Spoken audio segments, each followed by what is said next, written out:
It's the follow-up event to the talk that we had. We're showcasing the results of the LiDAR survey.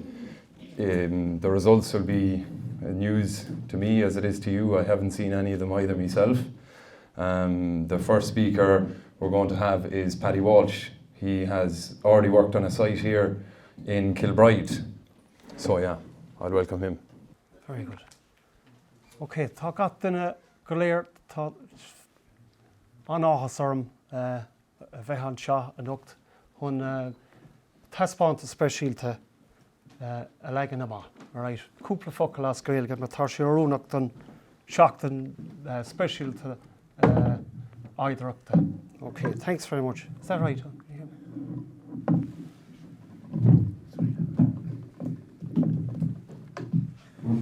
Now, I think we're okay. Don't worry about it. I'm not going to speak in Irish now. That was it, just to get the ball rolling, because it's a special week, and I'd like to thank Tom to invite me to speak at the conference tonight. It's lovely to be invited. As an archaeologist, when you're excavating sites, you go from one site to another site, and you say about a site, geez, it'd be lovely one day to do something about that site, or to tell someone about a site that I dug a long time ago. And tonight is the night, so you're going to get it. Kilbride. Okay, Kilbride. There's someone here for Kilbride. Law of Seuss, that man down there. Okay. So Kilbride isn't far from here. It's, I think, up as you go up through the village. Okay, so it's located on a summit of a ridge. It's the highest summit in Mayo Abbey. And we were doing excavation work, I think it's back in 2005. We started excavating this site. Now, it was a friend of mine that was the director of the site at the time. His name was Eamon Cotter. But he gave me the permission to talk about the site. So I'd like to thank Eamon for that. Now, Paul was up there and he did a flyover. So we could just see Kilbride here. This is what it looks like today. It's just green fields. And we were working on the pipeline, and the pipeline just went through there back in the day, back in 2005. Now here's a job that we did down in Roscommon. It's just to show you when the topsoil is stripped, what the ground looks like. And what we found down Roscommon, and it was a similar site in Kilbride, was these circles on the ground when you pulled away the topsoil. If anyone's any questions as I'm going through, feel free to chime in. I don't mind stopping. Okay, so as I say, when we stripped back the topsoil, we found these unusual features in the ground. Now, the one to the left there is the timber circle up in Kilbride. Okay, so what we found was a lot of these post holes in the ground in a circular fashion. Okay, and there was also a little threshold there at the front entrance. When we were excavating the site, we didn't think. We thought that it might be a Bronze Age house. Okay, so the Bronze Age house are more common. This is one that I dug down in Roscommon, and you can see they're very similar. But the key thing is about the timber circle, there's no internal hearth. Okay, there was these structures here, little conjoined keyhole-shaped features. So that's a clue to what we think that it might be. I won't tell you what we think it is till the very end. I'll keep you in suspense.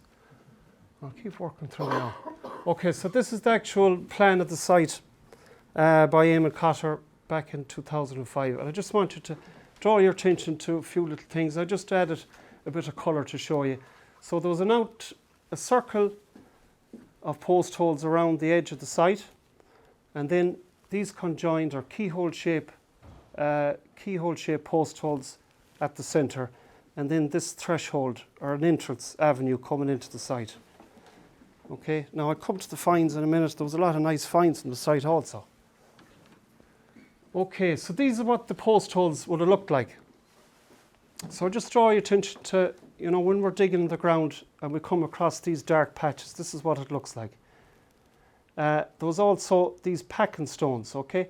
So the packing stones were used, obviously, to hold something in an upright position.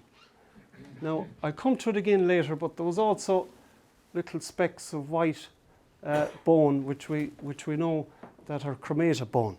And we'll come to that now in a minute. I'll show you that. Okay, so this is what they were doing up in Kilbride.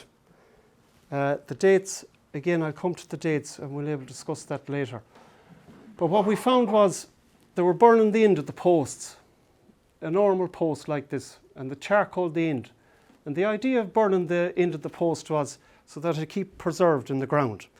So you can imagine they lit the fires, they had these posts and they kind of charred the top of them and a big lift in, and they lifted them into place. So we've got a lot of these, see these type of holes in the ground, and they're called keyhole shaped features. So they slotted them in and they lifted them up. And they made them into the nice arrangement that I showed you earlier on there. There was the circle. All right. Now, this is from the job I did down in Roscommon.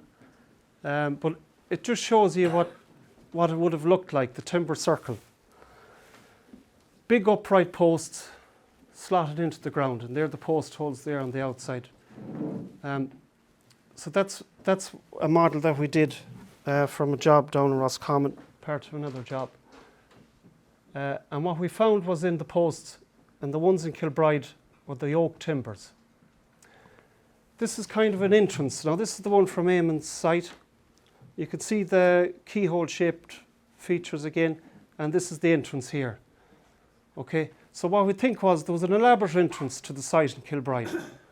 It was a ceremonial approach, an alignment, and they were all southeast facing, and a lot of the Bronze Age houses are southeast facing. But this was a Neolithic site, and it was still southeast facing. And it may have focused, of course, on the rising sun, the midwinter rising sun. Okay, so weren't they very clever up in Kilbride back in the day? We don't want to go backwards. Now, there was finds as well on the site. This is an example of one of the finds from the site. It's a flint scraper. Okay, flint is a type of stone. And it's not very common around here. It's usually kind of a limestone. But what we're getting was flint scrapers. And the theory is with these flint scrapers, they're used for tanning hides and for skinning animals. But what we did find was that they're in these pits, or in the bottom of the post holes. So the theory is that these were ritual deposits found at the base of the post. They weren't just thrown in, they were put in deliberately. And then once they were put in, they lifted the posts in. Okay, so it was a ritual or a ceremonial type of deposition. Now, we also know that's true because we found lovely pottery on the site. Now, this is the type of pottery I found was common. It was the same pottery that was found up here in Kilbride. Okay, so just look at the lovely designs that they had in the pottery. They would have etched these in with a little top of a small bit of timber.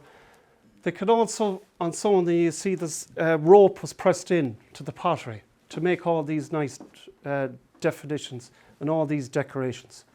Okay, so wasn't it a lovely piece of pottery they used? And this is a grooved ware pottery. And these pieces or sherds of pottery can be dated. Okay, so look at the date that was brought back from this piece of pottery. 3010 to 2470 calibrated, that's BC, okay? So that's over 5,000 years ago, well before there was any church or anything being built in Mayo Abbey, okay? And then the interpretation of this was a Neolithic timbered circle enclosure. All right? So there we have it, that the pottery, we were able to tie it into this date period in Ireland. The cremated bone was found also, and the cremated bone was found within the pits as well, and within the post holes. Okay? So even back then, they were cremating the bone. All right, and this brings us back to this. This is one of the pits, and that's the cremated bone you can see in one of the pits. Okay, and the bone is just charred. But what was interesting about the bone is that there was a lot of these, there's a couple anyway, of these hammerstones. Okay, so plenty of farmers here, you'd know a hammerstone. It fits into your hand, the size of your hand. It's very hard to hammer anything with a hammerstone. If any of you ever tried it, you can't get a lot of power behind it. So the theory is, with these saddle stones, that these rolled stones were used to grind down the bone, okay? And that's why we're getting an awful lot of small little deposits of bone within these pits. Otherwise you get kind of the longer bones, but they seem to be crushing them. And we find that these stones are found within the pits as well.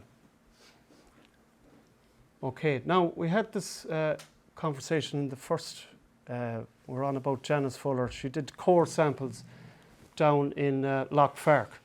This area is always known as the Plain of the Ewes, but from the site we excavated in Kilbride, there was a lot of charcoal found that presented that it was oak, okay? So way back 5,000 years ago, this area would have had a lot more oak than any other species of timber. Okay, so the combination of the radiocarbon dates, the recovery of the grooved ware pottery, and all of this firmly puts it in this late Neolithic date, this 3,000 to 2,500 BC. Now, what's special about this is that it's older than the site that was excavated up in Naessens Doubt.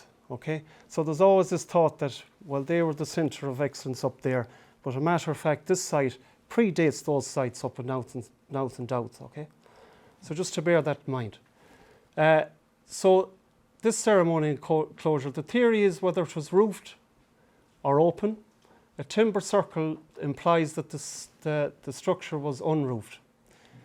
So one of the excavators that dug something similar, Harkwell, he says that these could be mortuary structures, okay, that had the 4 posts that I showed you, and that the body was up on top of the platform and was left there to decay. Not a nice, pleasant thought, but that's one of the theories. It's also possible that the structures were roofed, with the internal posts forming a rectangular superstructure as the main support. Whether roofed or not, however, the weight of evidence suggests that these structures were ceremonial in nature. Okay, and that's the point I was making there. One of the first to be excavated was in Naouth by Owen and Roach in 1994. And it's the exact same typology, okay? So there was communication between the east and the west of Ireland at the time. But as I said, this site in Kilbride, only up the road, predates the one in Naouth.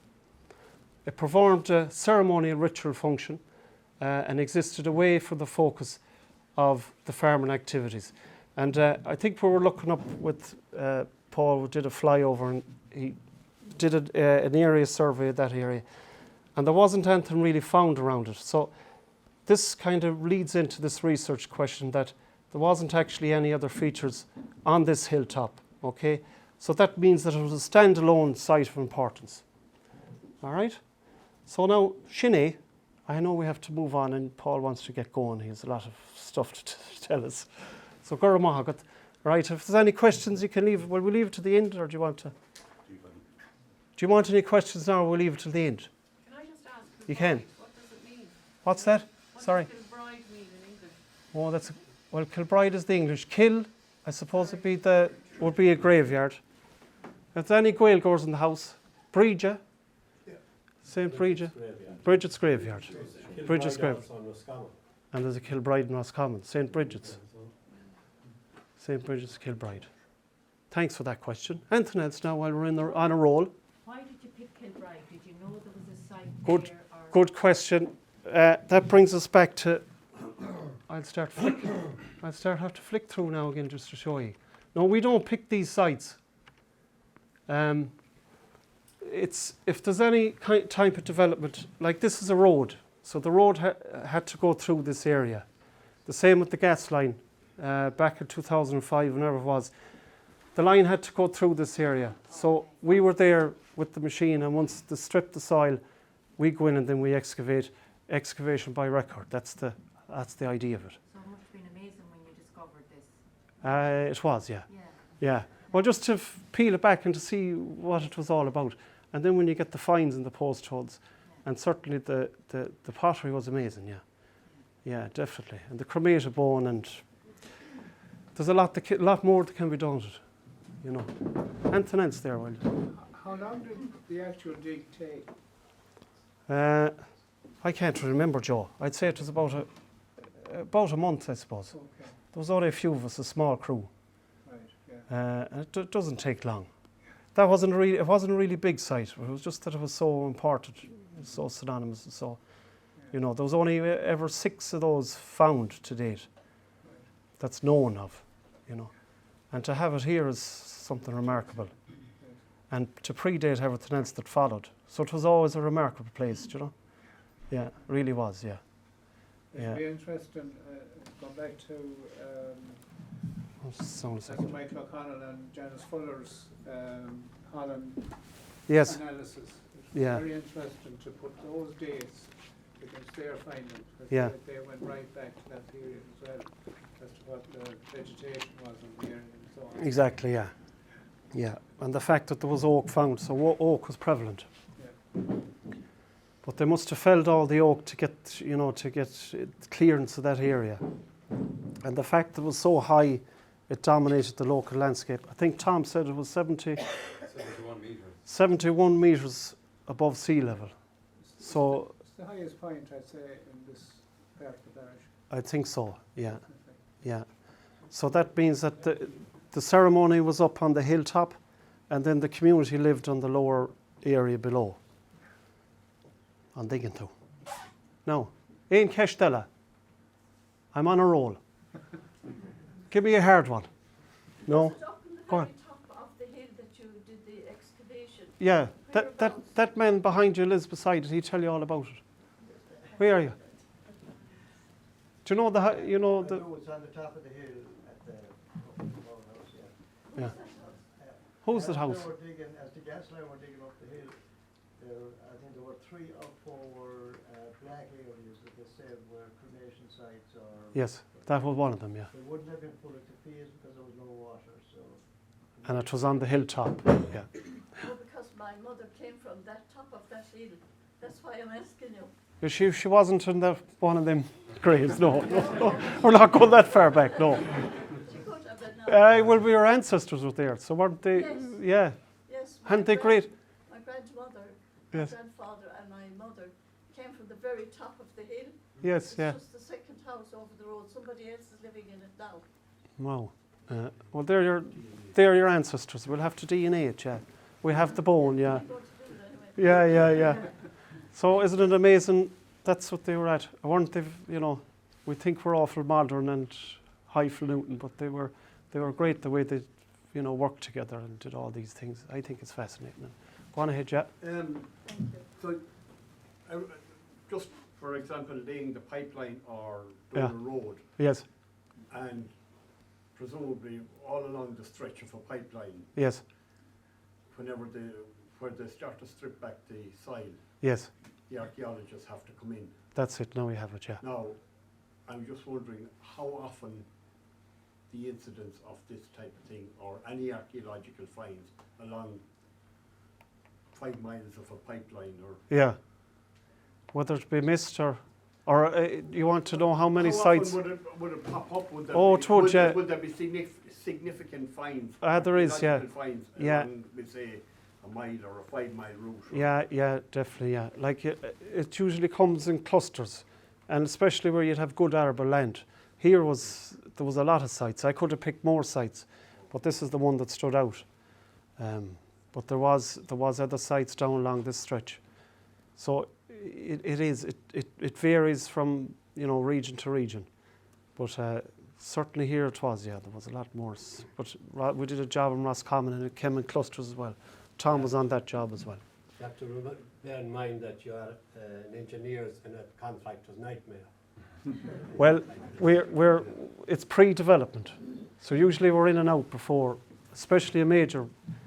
The job we did in Roscommon, that still hasn't been started yet, so we're long gone before they come in.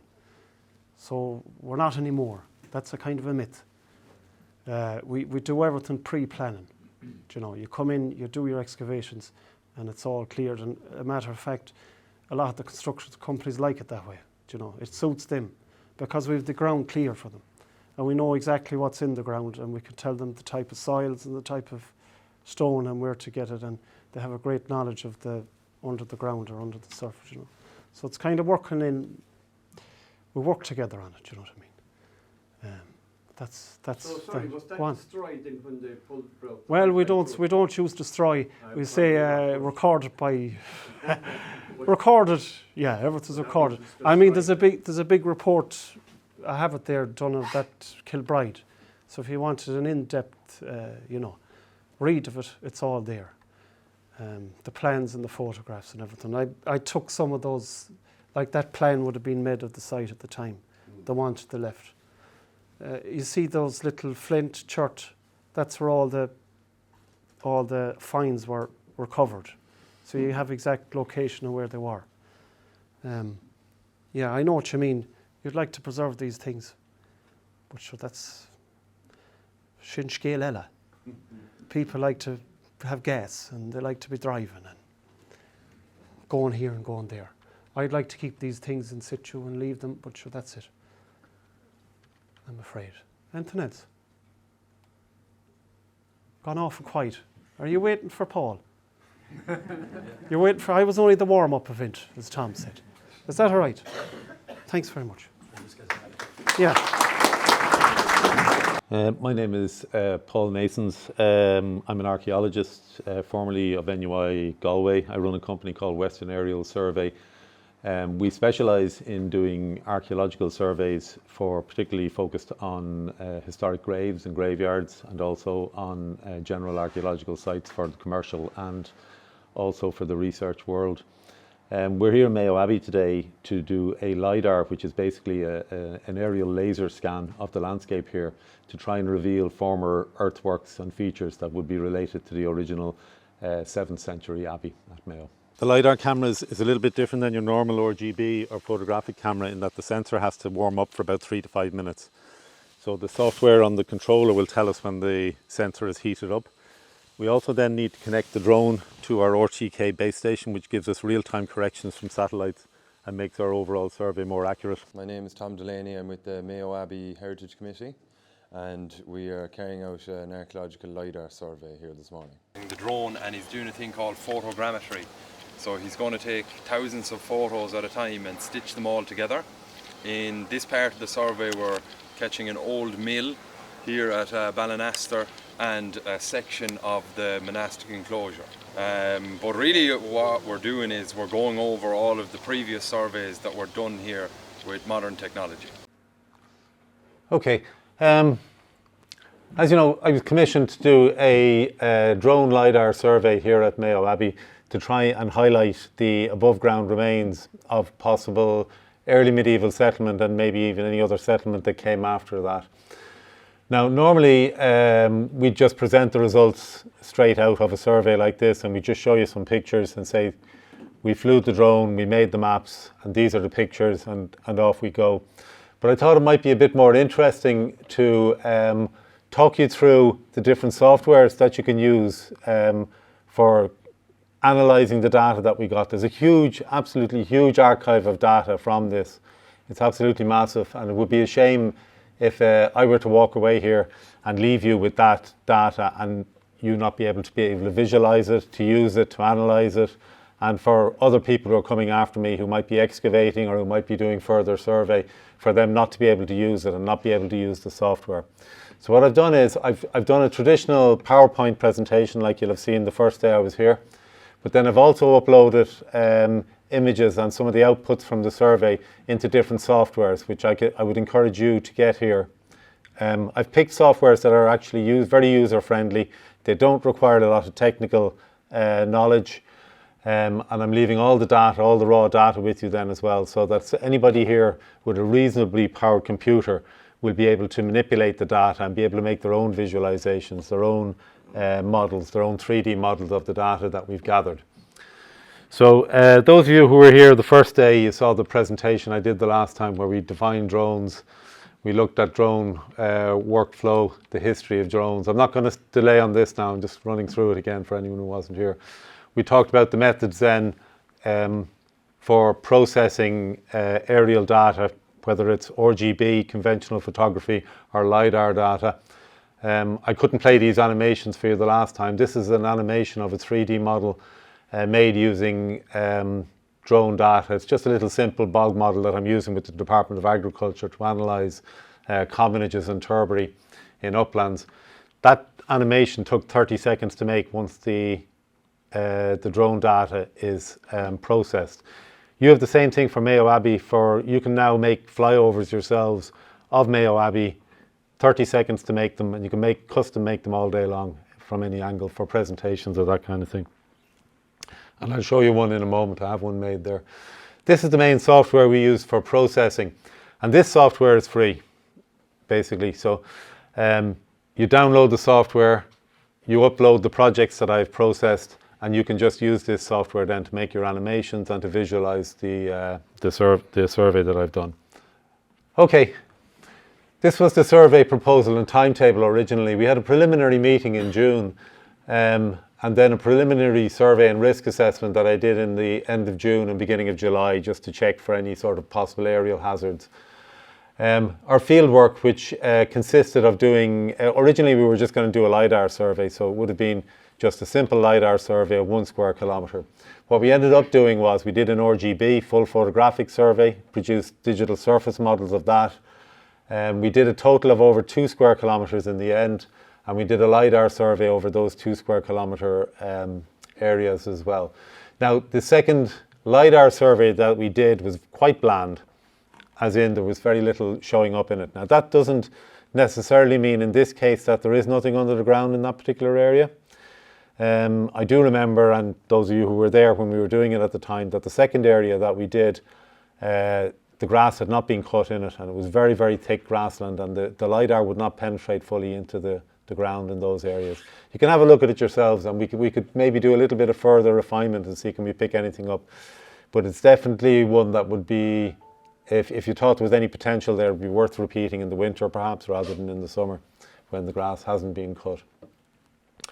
The data was processed then towards the end of July and into August, and tonight then we're just presenting the results, or just showing you the results of both surveys using different softwares.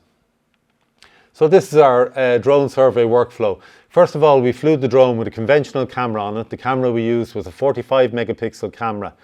Very, very highly detailed photographs that we got from that, so that each pixel in the photograph represented about 1 centimetre on the ground. So if you get the idea of how detailed that is. That's roughly from when we started maybe 10 years ago doing these surveys. That's 10 times more detail. So you're really getting some fantastic detail with the RGB survey. And sometimes that detail is nearly approaching what you will get with LiDAR data. Although not in areas where you have a lot of vegetation, because the LiDAR will tend to be able to see much better through vegetation and through trees, whereas the RGB simply won't. It's just a photograph. The processing and image production, I'll go through that with you as well, and I'll talk a little bit about how you might be able to use that data in the future yourselves, and recommendations for software and where you get that software and how much it costs. So the RGB photographic survey is basically you take your raw photography, the drone goes up, it flies at, I think we were flying at 120 meters. We take 75% overlapping photographs going forward and going sideways, and they're all matched together then into one giant 2D photograph, which is called an orthophoto. And then also, once you have the same point identifiable in 3 photographs, you can use a geometric calculation, an algorithm basically, to work out where that point is in 3 dimensions rather than in 2. Then you can stitch all those points together, join them all in a surface, and make a 3D model of the landscape using your simple photography. And I'll show you some of the outputs of that now in a moment as well. So this is an example of the raw photography, very highly detailed. If you consider that that is taken at over 400 feet in the air. So we're getting very, very sharp, very good detail in the photography. This is just at the corner of the football pitch, I think, where we were flying from in the village, the GAA grounds. And this then is Pix4D Mapper. This is the principal survey processing program that we used. I'm just going to switch from the, there'll be a few little breaks like this where, I'll have to just switch between softwares or between presentations. I'm just going to switch here to, this is the Pix4D Mapper program. So when we open up Pix4D Mapper and we load up our photographs and we process it, this is the first thing that pops up at us. Each one of those green dots, that you can see there. Just close in, right? Each one of those represents a photograph 120 meters up in the air, and each of the blue dots represents the fact that that photo is georeferenced. In other words, every photo we take has the latitude and longitude built into it positionally. So this is accurate and can be overlaid on things like Google Earth or Full Map. All that information is built into the photographs themselves. I'll take that off in just a sec. What you're looking at here, first of all, is what's called a point cloud. It's just a 3D model, as you can see, of Mayo. And this would not be photorealistic, this one. This is just a model. It's point cloud data. It's very nice and it's very good for having an overview, but it's not the same as a photographic or anywhere near as detailed as a photographic model. Now, the main areas we were interested in were the areas to this side and this side of the graveyard. And with this model, you don't really get to see a lot of the detail on the ground at this stage.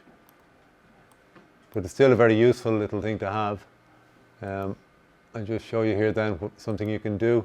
I made a little animation from this, just to give you an idea. And again, I made this afternoon in about 15 or 20 seconds and exported it. It's just a little overflight of Mayo Abbey. Once you have that Pix4D mapper program, you can do these yourselves and you can customize them and fly them any way you want through the landscape for presentations.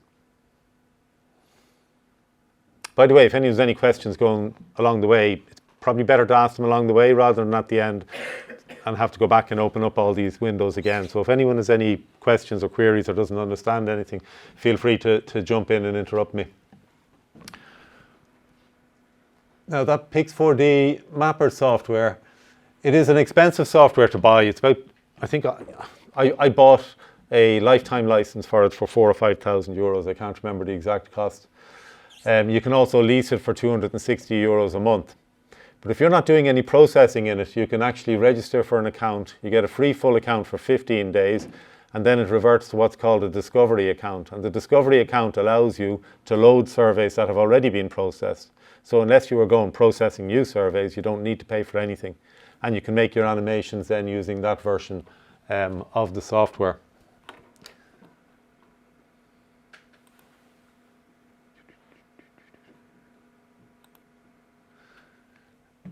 Now, the outputs from the survey, as I say, are mainly two-dimensional orthophoto and a three-dimensional digital surface model, which gives you all the humps and bumps in the ground in the RGB survey. So those outputs then are better analysed in a program that has GIS capabilities or geographical information systems capabilities. So in other words, you're looking at programs that are used to actually analyze, specialist programs to analyze geographical data. The easiest one of these I found to use is this program called Blue Marble Graphics Global Mapper. And again, this is a program that's relatively cheap to buy. And I'll give you a quick look at, some of the results on this. So this is a digital surface model of Mayo Abbey in Global Mapper. You can see now the earthwork starting to jump out at you here. That's your graveyard there. Let's give it an idea here, sorry.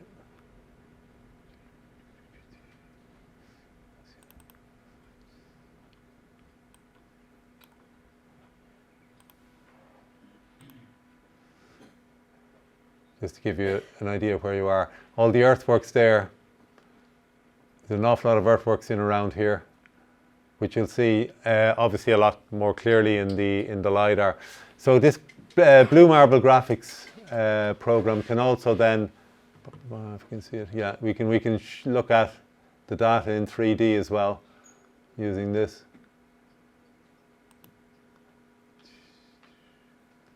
Again, it won't show up too well here. There we go. So we have a 3D representation of the landscape. Again, it's a little bit rough on this screen, but you can again see the the earthworks starting to show up here. A lot of these earthworks, particularly these ones here, these smaller ones, I think represent or may be associated with the early medieval period. Can't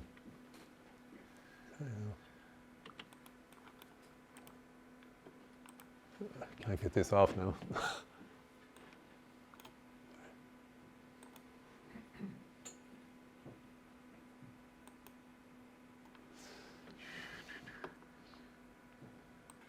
Okay, then the main show, if you like, in town is the LiDAR survey itself.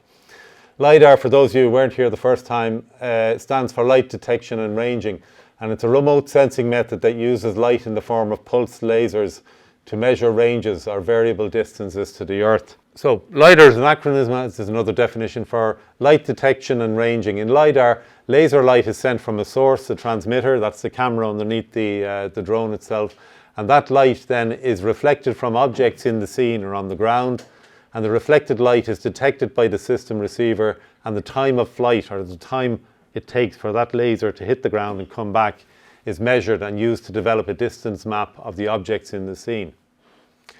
Now the significance of this is, if you're flying over an area that has trees, that has hedges, that has buildings on it, and all you're really interested in as an archaeologist is the ground, what you are interested in is what are called the last returns from those laser beams. The particular camera or sensor that we're using, a DJI L1 camera, sends out 240,000 lasers per second. So it's very, very highly detailed. But once we have all those back, what we get is just a huge point cloud that shows everything that's on the ground.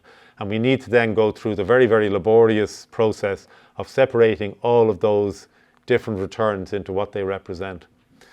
Now there are ways of doing this that are very, very complex, and they're very difficult to do, and they cost a lot of money. And obviously we were trying to avoid that and try and go for the more straightforward options, because all we were interested in is the bare earth model, so that we can see what's underneath trees, underneath bushes, underneath the grass. As you can see here, most commonly you can classify LiDAR scans into several categories, such as bare earth or ground, which is what we're interested in. Top of canopy would be tree tops. Water would be another classification. Power lines would be a classification. Railroads, roads, buildings, all of these are all classified according to the American Society for Photogrammetry and Remote Sensing classification system. So there's 18 basic classes that are used, and they all have codes. These are the Asperis LiDAR codes. Now, they update them regularly, but these are the basic ones. The only ones we're really interested in, we would finish our LiDAR survey and we would have all class 0, created but never classified. We'd then classify those out into unclassified, ground, low vegetation, medium vegetation, high vegetation, etc. And then for our survey, we just get rid of everything except the ground points, the last returns, the ones that take longest to come back to the camera. Doesn't mean they're gone forever. If you want to look at just the raw cloud, we can look at the raw cloud. Now, to do this is, like I say, is a very complex process and takes a lot of skill, and there's people who are professionals in this, and I'm not myself. But there are ways around this, and there are technologies that have been developed that can allow the ordinary person like myself to do this process or take shortcuts in this process. And I'll just show you one, and it's one that you can use yourselves going on into the future. There's a program called PlanLout Terrain that's based on games technology, like these Call of Duty games that you'll see people playing. It uses the same kind of graphics engines, and this also means it doesn't need as much power as some of the proper professional high-end LiDAR processing programs. So the reason I'm showing you this is this is your actual survey. I'm going to show you it in PlanLout properly here now. This is the results of the LiDAR survey. This one. So you can see here we get a very, very clear definition, a very clear picture of what's on the ground. Now I've stripped this back, but not 100%. It's not 100% back. I've left some buildings in just to give you some references as to where things are, but I've stripped back all the relevant archaeology to make it show up. And you can see here,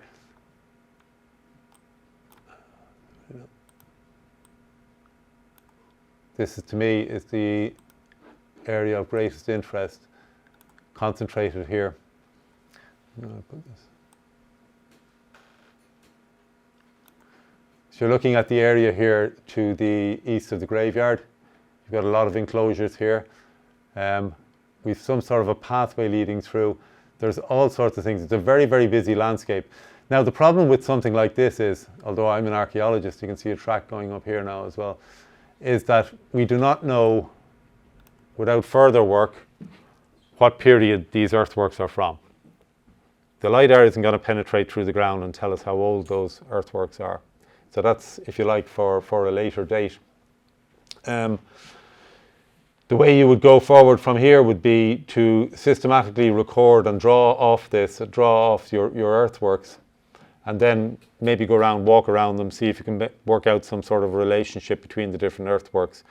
But I would suggest that your next step after this would be to perhaps undertake geophysics in the area, particularly here to the east. This area here,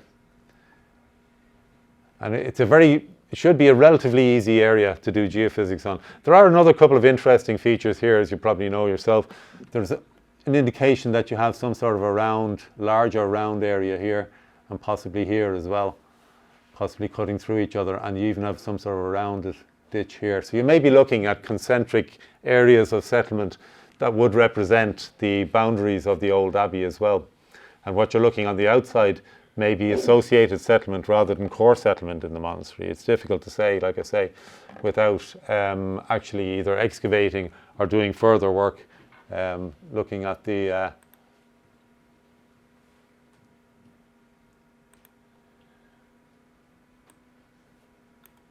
sorry, this is much the same. These are all various iterations where I've trimmed it to various levels.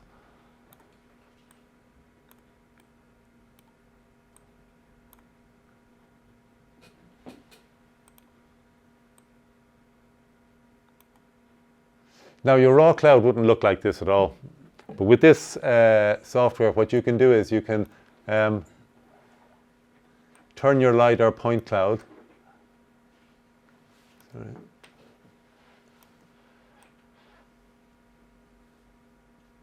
Level like that. And then you can actually put a box around it, and you can remove all the points from above the ground down to 0.3 centimeters above the ground, and do the same underneath, and you can literally take it like a slice of cake across the ground and remove everything except the ground points without having to go through all the laborious process of separating out your 18 classes of LiDAR and taking out your bare earth.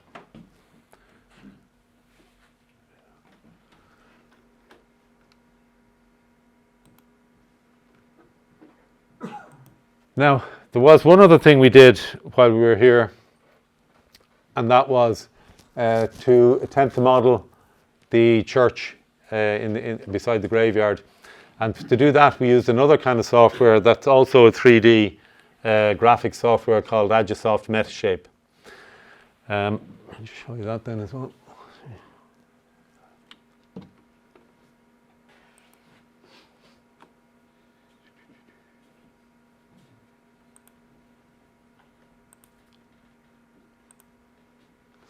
That's the model that came out. We didn't think we would be able to get a model because it was fairly breezy on the day. And what can happen is when you put a drone up and you're taking photographs around the building like this and you're going to try and match them up, if you get a high wind, all the ivy on the church is blowing. So the photographs are actually dynamic. So the leaves aren't necessarily in the same place in each photograph. And this confuses the software. So we were lucky enough in this situation where there wasn't enough confusion, and we were able to get a fairly reasonable model, as you can see, of the church itself, 3D model. And it's relatively detailed.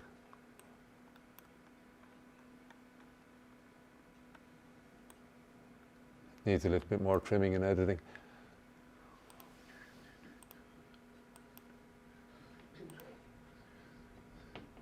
Very easy to edit, just outline the areas you don't want, just delete them out. And again, I'm available to train anybody or to teach anybody quite quickly how to work these softwares and how to make use of your data. The whole data archive for this is huge. It's about 1/3 of a terabyte or more. So in other words, it would fill the memory of your average computer completely, just this survey. So you have a huge data archive. It's just a question of how do you use it. And like I say, it would be a shame if you can't use it or if you don't use it. What sort of RAM would you need? That's the thing. I'll come to that now because it is very, very hungry in terms of RAM, actually, in particular. I did do a quick recommendation here for you. And it wouldn't be hugely expensive.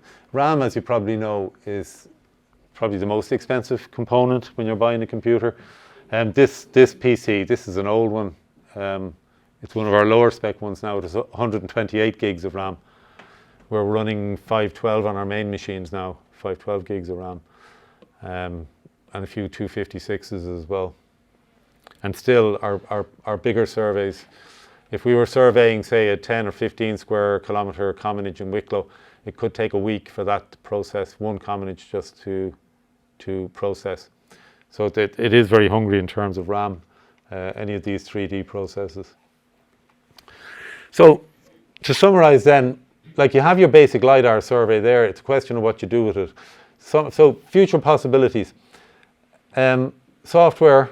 There's certain softwares I would recommend, if you can, that you acquire them. Now, you'll have to get somebody or nominate somebody or get a couple of people who are willing to learn the basic uses of the softwares.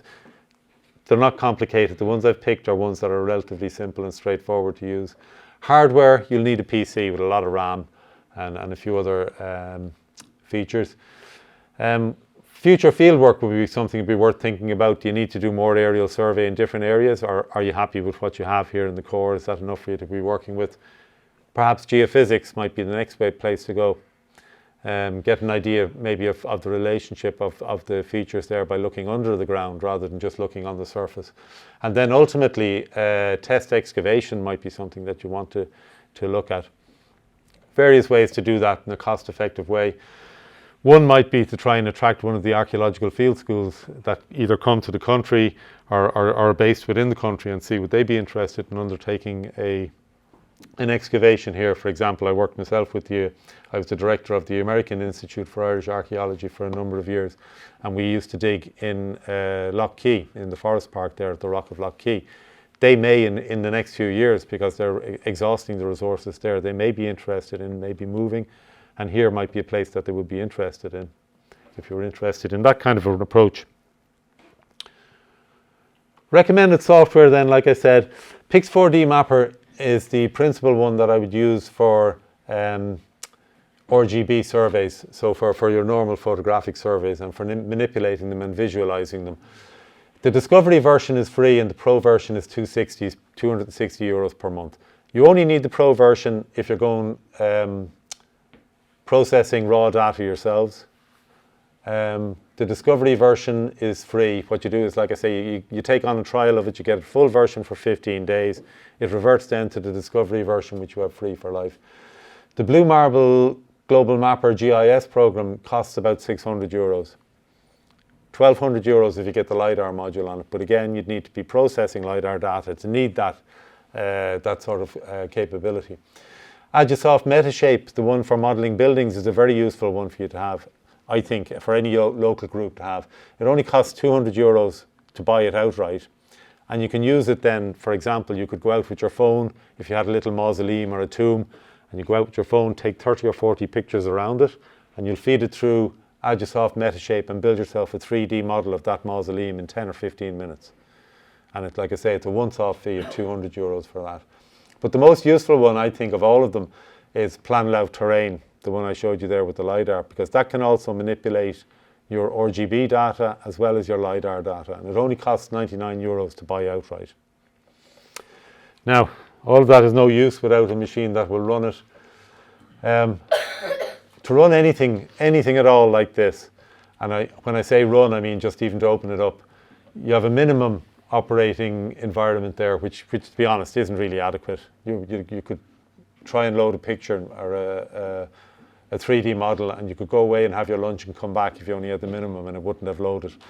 The recommended minimum I would say would be the column on the right here. Windows 11, maybe at least 3 gigahertz in a CPU. Best CPUs now are Threadrippers. They're a totally different ball game again. i9s are Threadrippers. A minimum of 16 gigabytes of RAM, but I'd recommend 64 to 128. That should be 12 gigs of free space at least, and very good screen resolution like you have on the television here for showing your data. And then also a dedicated graphics card for any kind of graphics manipulation is very much the norm. And that's basically it. As I say, future possibilities. Sorry, do you mind going back to that previous screen again? Sorry, yep. This one, yeah. Okay, and that's it. Anyone any questions? Just a quickie there on, you mentioned on the photography, the RGB there in the early stage, and you mentioned the word RAW. Is that the RAW format as distinct from RAW? JPEG? No, it's not RAW. It is JPEG, and what I mean RAW is unprocessed. Unprocessed. Yeah, I wasn't sorry But for it's the not the confusion. raw format. No, it's not. No. You can use RAW. It can be overkill for larger surveys to use RAW, but in terms of processing, it just puts a bit more pressure on. Do you know? Just one question. I missed the start there, but just when I came in, Paddy was talking about late Neolithic evidence. Paddy. Yeah. Do you want me to stand up? You all right? Is it for me?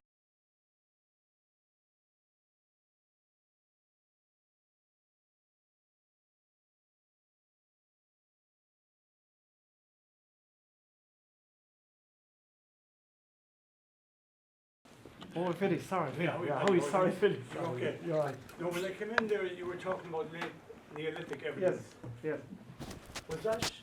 Was that found in the same place here as later medieval evidence? No, this is a standalone site up on Kilbride, up in the summit of the hill. Is that far from here? It's not. No. That man again, he's my local contact. Okay, so that wasn't on the same site as the medieval. No, it's away. Yeah, But good just- question, yeah, Philly. just to give Yeah, some- yeah, okay. exactly. Okay, That's what makes it so special, that it was a standalone with nothing else around it. Do you know what I mean? And it's late Neolithic, yeah. the late Neolithic timber circle. All right, thanks, Paddy. Cheers. No problem. Good to see you. I just wonder, was it, not for yourself, I'm not getting away light at all either. was it very important? That's awful Like, important. would there have, how many of them, so, would that have been a site, like, what kind of an area would that ceremonial site have covered, if you know what I mean? Yeah, I know what So- you mean. That's a good question, yeah. And It's- would there be a connection, is that why St. Coleman eventually picked? There's here? definitely a continuity between the eras. Yeah, You know, you have probably early Neolithic, it was first farmers. You have this site, late Neolithic. You know, so through all the stages of, we'll say, first farmers all the way through to present day, it's represented in this landscape. Within a mile or less.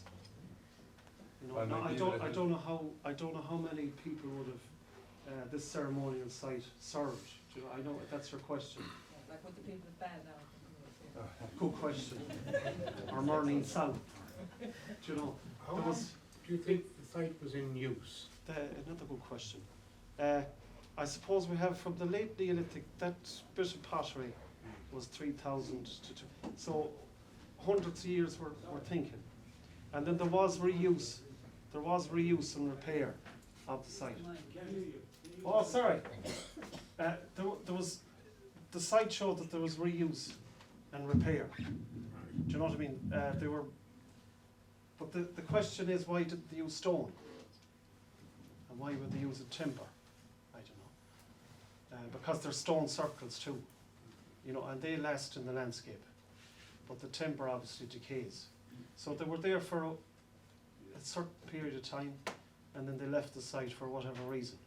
And they didn't replace this with the wooden, with the stone, which is interesting in itself. So whatever happened, was there a climatic change? I know now this is a raw subject, we're going on about the climate.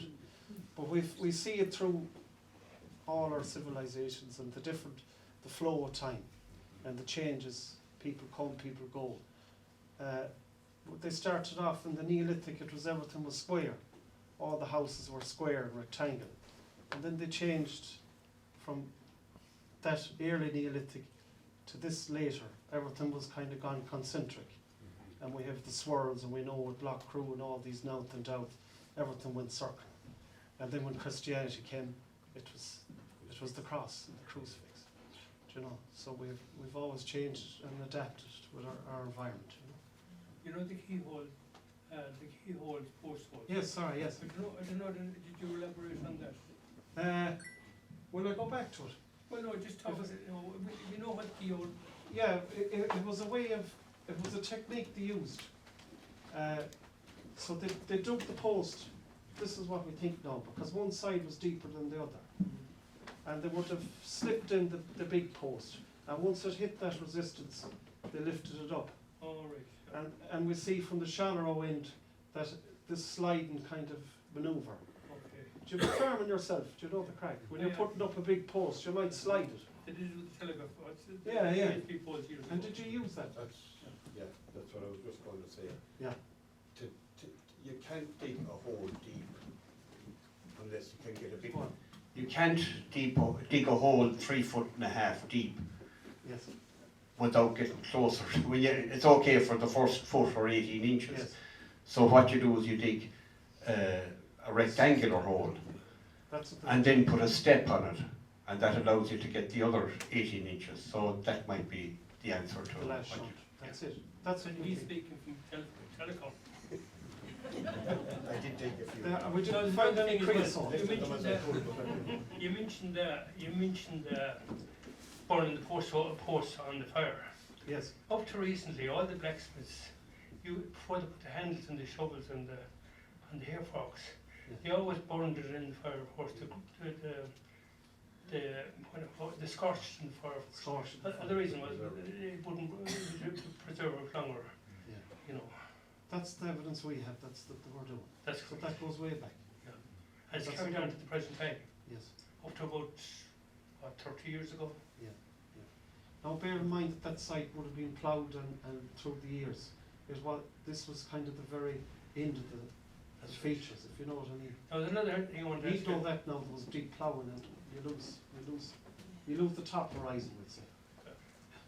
Another thing I want to ask you was, most forts are oval shaped rather than round. And Yes. to me, that sounds to be Oval. oval as well. Why, was there a reason for that, I wonder? Well, again, another good question. Geez, you'll be doing your homework. Again. No, I'm not trying to put you into a No, corner you're all right right. now. I like it. But do you know when you do a compass, it's easier to build in a circle, Okay. is it? I don't know. They reckon that they did build them that way, and there's another theory that the cosmology with the stars and everything, like Okay. that. And that they get a string and they put it in the middle of the site, and they just follow it around, and you'd follow it around, and you'd get a concentric circle. But I know what you're saying about the oval. Okay. Yeah, and ring force, but from what I see and the excavation, they're pretty bang on, you know. I know, yeah. You know, but the posts move obviously, and then you have that reuse. You know, you reuse them. They might have moved them a bit, but there is a central point, and I think they use that. You know, the string method and just Okay. route around it. But again, you know, that's the lovely thing about prehistory. You can make up an old theory, and sure, who's going to be around to tell you you're right? That's what I'm making a career of this, lads. So that's the type of thing. Yeah, no problem. Thanks for. Thank you. Thanks for. Yeah, no one's watching. Has Antoinette? Sir, could we put the graphic up? Pardon? Put the graphic up, Which one? the actual survey image that was up there earlier. Do Could you we want have Paul, that do you up, and maybe you cast an eye and just give it a. Oh yes, yeah. Yeah. Did you get that far up? Yeah, could we, You go up. is that Yeah. possible? No, that's what I want. Sorry, Paddy, while you're doing that, you mentioned how you found flint at the bottom Yes. of the holes. And Yes.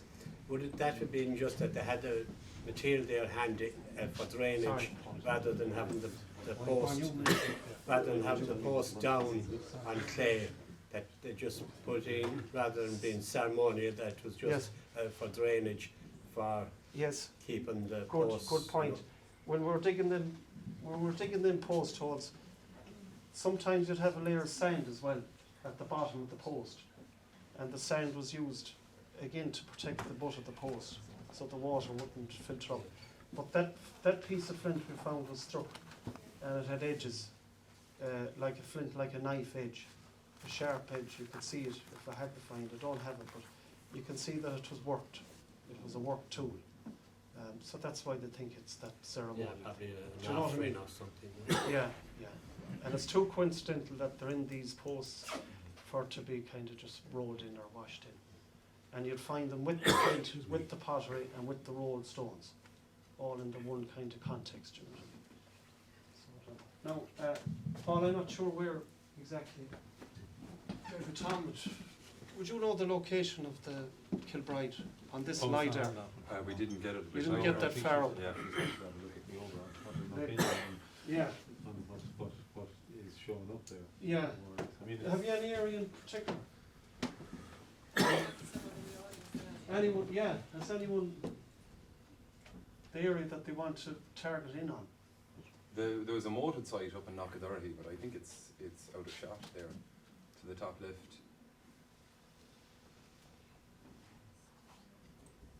Up here, Tom. Yeah, it's. What's up there? You don't have a survey near it, but it's out of shot.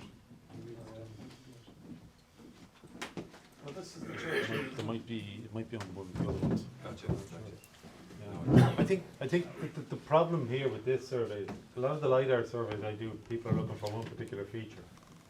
But a lot of LiDAR surveys we're called into, they're looking for one particular feature. Might be, for example, the Black Pig's Dyke, they're looking to represent that. The problem you have here is that we know there's a huge amount going on, and you can see there's a huge amount going on in it. The question is, how does it all relate to each other? Whether is this the early medieval monastery? Is this possibly high medieval settlement associated with a later monastery, a reformed monastery? So it's difficult. Like that's a building there, for example, there, right in the middle. What's this? That's some sort of a path or sunken way through. So you just the problem here is that you, like I say, you'll need to try and interpret exactly what all these features are. Would you like to take a stab at it? No. not being familiar with it. I'm more late medieval churches and castles. How comparable do you find it to other work you've done of similar? I'm talking on the Hosier Burns in Newcastle. They have a castle in Newcastle on Sunday, and theirs would be a busy landscape where they have a deserted medieval settlement. These are very, very busy landscapes. Like this is definitely, a lot of this has definitely to do with Mayo Abbey, the abbey itself. But it's just the difficulty is to define what's left of the. There's so much modern development here as well. You see, I suppose it makes it difficult too. But there is a lot of undisturbed archaeology still there. Sorry, what is the orange? There are height differences. Yeah. So like the darker green is a lower. There's not as much activity on the higher ground. No. That's a horse rink. Yeah. It's too round. Isn't it? Too good to be true. What's this? Similarly man-made. Paul, when you showed kind of the overall survey there was kind of concentric, There is, yeah. two or three concentric circles Ditches, yeah. going out and going out. Would that kind of indicate the size of the settlement, particularly in the medieval times, Possibly, when the town was here? Possibly, because as you probably know, in early medieval monasteries, you had the most sacred area, the Sanctissimus, would be the core area where only the abbot and the sort of the local nobility might be allowed in, and then you had another area, concentric area outside that, where you had the ordinary monks, and then you had another concentric area outside that where you had the people living and a proto-town developing. So you may be seeing that there is evidence of a couple of very large possible banks around the edges, which may be the evidence for the early original monastery. There's evidence there for the GAA pitch. Have you done any other abbeys? With LiDAR? Good question. Paddy. You know how if you're building a swimming pool, you have a design for a swimming pool? Yeah. Did an abbey?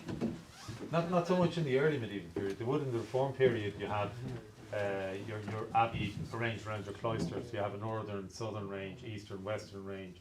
Western range would not be built as well as the eastern range. You'd have a church to the north, but not so much the early ones. You would have that concentric, that idea of concentric, and of the areas towards the centre being the more holy and sacred areas where the church would be. But some of them tended to develop organically, and like they developed, like I say, into proto towns. Particularly Clonmacnoise would be the most famous one. There is another section of LiDAR here as well that I didn't show you. It's the section that's down to the southwest, I think, is it? It'd be out of shot here, wouldn't it? It's not on that image. No, that's only one of the surveys. This area here is a moated site, but I think it's too low down that it hasn't been processed yet. This is Malachy's here for reference, and that's the monastic enclosure there. Yeah. This side, and I think that's the return of it. This side, but outside of the monastic enclosure, there's a moated site. I think this townland here is called Cor Island, and if you walk it today, the footings for the buildings are maybe about 1.5 foot hopping out of the ground. But that might be what you were saying, that we need to adjust something on the way that we process the data to make them hop out, because on a normal map you can see them just on a normal map. But if you hold it there, Tom, if you go to kind of the north west of that, no, just hold it there where it is. You can see the stream as it goes along up there, but to the west of that. No, come back down again, just across from the stream. Here, Yeah, the other side of that now. Go to the left. To the left. Sorry. There, that area there. That would be that's your field, Richard, and obviously there's a continuation from the moated site into that field. And I remember at some stage seeing a photograph that was taken in the 60s when there was cocks of hay in that field, but you could see all those traces jumping out of the photograph. I think it was I can't remember. Swan. Leo Swan. He did a huge amount of aerial photography at the time, and that kind of proves that it's still there, still visible. Yeah, and there was a lot of digging done here at the back of Malachy's. Like this area here, we'd say, is the old monastic enclosure. There would have probably been a lot more features in there. There's a 18th century hunting lodge here that still survives. The wall is still there, but throughout thousands of years of settlement, it's all been ploughed along here. But yeah. That area there to the south of the graveyard and the old church, there's a huge complex there, and it's virtually untouched. Oh yeah, in Michael Timothy's thesis, he theorised that the entrance to the monastic enclosure wasn't found, and especially given that this was such low land here, maybe there was some sort of a fording point here. You can see it's high and high here, so there could have been a crossing there, but the entrance to the enclosure was never found. However, this road looks like it's leading into it, so that would be nice if any archaeologist wants to nail their colours to the mast and take a stab at it. It would be nice. I think that leads back to Knocknakill as well, where there's loads more archaeology sites back here. So Michael is here tonight. Would you like to make a comment, Michael? I was just going Bring Michael up here. I was just going to say that I highlighted that road from the aerial photographs that you get from the National Monument Service, and we did, or I did say that the entrance to the Abbey itself, the old entrance, was on that north side, northeast side, you know. So this is bared out, but the theory that it was the entrance was on that northeast side, you know. Thanks, Mike. So we have confirmation. I don't know if I'm saying the obvious and people already know it, but my grandmother would have left Ireland back in the late 1800s. And she used to talk about there was a path from, say, the Mossbrook side, a footpath, because someone mentioned the footpath earlier, and it went into the Abbey, and I believe that went onward then to like Ballintubber, and then on to the pagan climb. So I don't know if that's what they were referring to in terms of the footpath. Thanks, Mary Beth. Any more questions from anyone? No? Okay, I think that's it. Eddie Barrett, our chairman, was going to say a few words, so I'll leave you over to him for the rest of the night.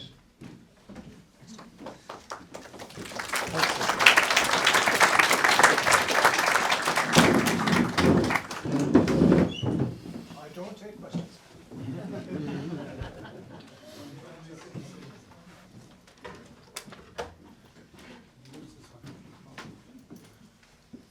Okay, folks, it is outside, so I suppose we all want to get out and this paper. So, first of all, we're here as part of Heritage Week. I think there's something like over 60 events in Mayo alone. So we want to just recognise the work that the Heritage Council does in bringing all those events together. So we want to recognise that. We also want to thank the Heritage Council for their funding, for getting this survey done. Because if we didn't get their funding, we wouldn't have been able to do the survey. So we want to recognise them for that. I want to thank Paul and his company for doing the survey, for his attendance here on the first night and again here tonight, for outlining the work that he did. I also want to recognise the landowners and the people of Mayo Abbey for their cooperation in getting this survey done. Mayo County Council Heritage Officer Deirdre Cunningham and Jerry Wedge, we want to thank them for their help.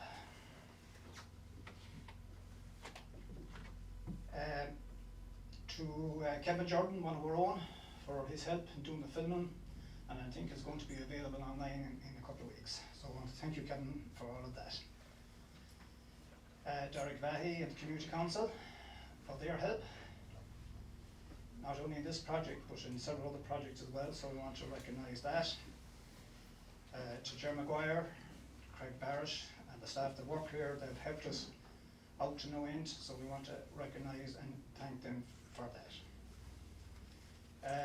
The Heritage Committee had a work group in place here to do the heavy lifting on this project, so Tom Delaney, we want to recognise Tom and thank him for he put an awful time into this, but also Joe Brish and other members of the committee who helped out. And I want to thank each and every one of you for coming along here tonight. We didn't expect as many people with the way the weather was, but you turned out, and thank you very much. And also the lady for the music, I've lost your name. Thank you very much. We all enjoyed it.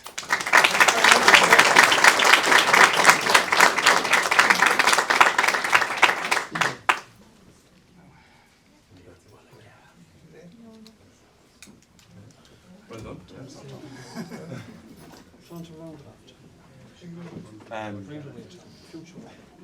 Future work. Thanks, Eddie. Well, I suppose future work is from going into that question that you had with the site in Kilbride, and just here we have a holy well, we have the site in Kilbride, and we have the monastic enclosure that's theorised to predate the monastic town. So all of this data will have to be handed over. I'm going to hand it over to Stefan Berg. Some of you might know him. He's a lecturer in prehistory, and he's retired now, so he might have a bit more time. But it's really trying to set the scene for a prehistoric landscape and the lead up to why Mayo Abbey was chosen. They say that maybe St. Gerald was here before St. Coleman, that he might have had a church in Rosslee or in Monard. But there has to be something more to it as well, given the fact that Kilbride is the tallest hill around with views of the Reek. There's a lot of paganism associated with Croagh Patrick. But yeah, for future work, it's looking like a bit more prehistory, given the Holy Well, the enclosure, and Kilbride in the lead up to finding out about why the town is set up where it is. But yeah, that's all I have to say anyway. Thanks for coming.